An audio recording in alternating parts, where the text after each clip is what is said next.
Boker Tov Umvorach, concernant le Kiddush de Rosh Hashanah.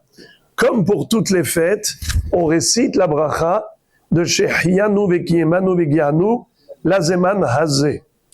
En Chutz La'aretz, en diaspora, pour tous les Yom Tov, on célèbre 2 jours, et dans les 2 jours, on récite la bracha de Shehianu dans le Kiddush.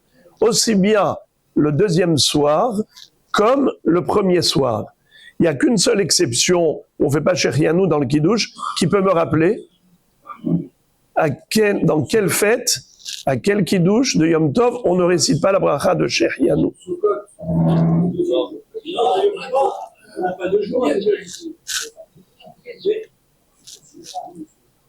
Il y a un seul et unique jour où on ne récite pas Shehianu dans le Kiddush.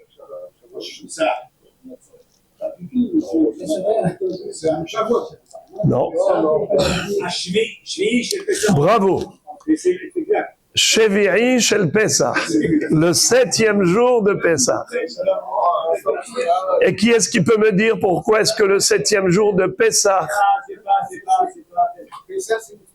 Bravo, parce que les 7 jours de Pessah, c'est une seule fête.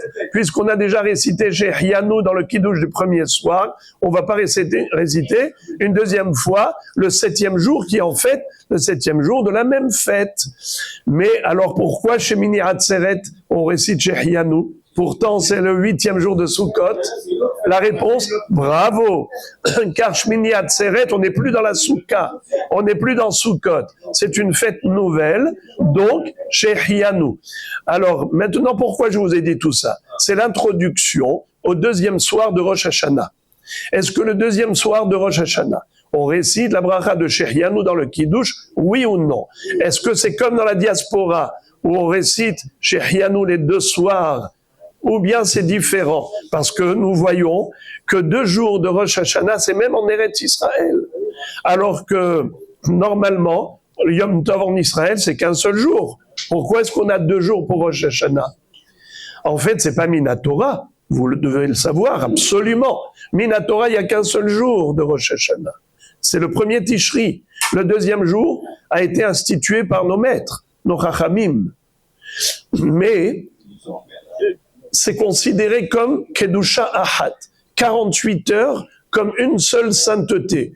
La preuve, juste un exemple, c'est une référence. Quel est le din en général si une poule a pondu un œuf le 1er jour de Yom Tov, en Chutz La'aretz? Est-ce qu'on peut manger le jour même cet œuf? Non. Est-ce qu'on peut manger cet œuf le lendemain? Oui. Pourquoi? Parce que c'est considéré 2 Kedushot, 2 saintetés différentes. D'accord? Mais à Rosh Hashanah, non. Si une poule a pondu un œuf le 1er jour, on n'a pas le droit de manger cet œuf pendant les 48 heures. Parce que c'est considéré Kedusha Ahad. Une seule sainteté pour les 48 heures.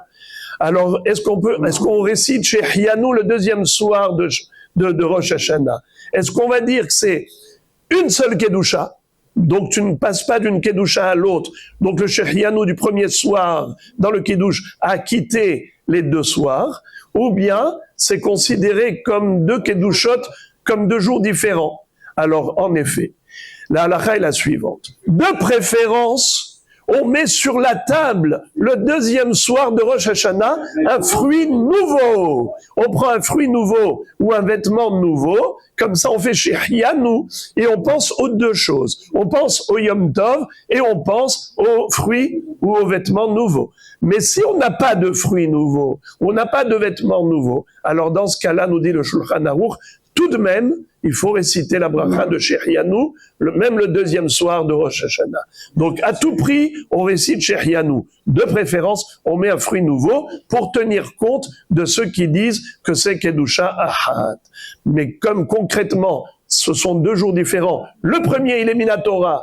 Le 2e est Midirabanan. Donc, Shehianu le 1er soir, Minatora. Shehianu le 2e soir pour le Yom Tov qui est Derabanan. Borim Tiyu.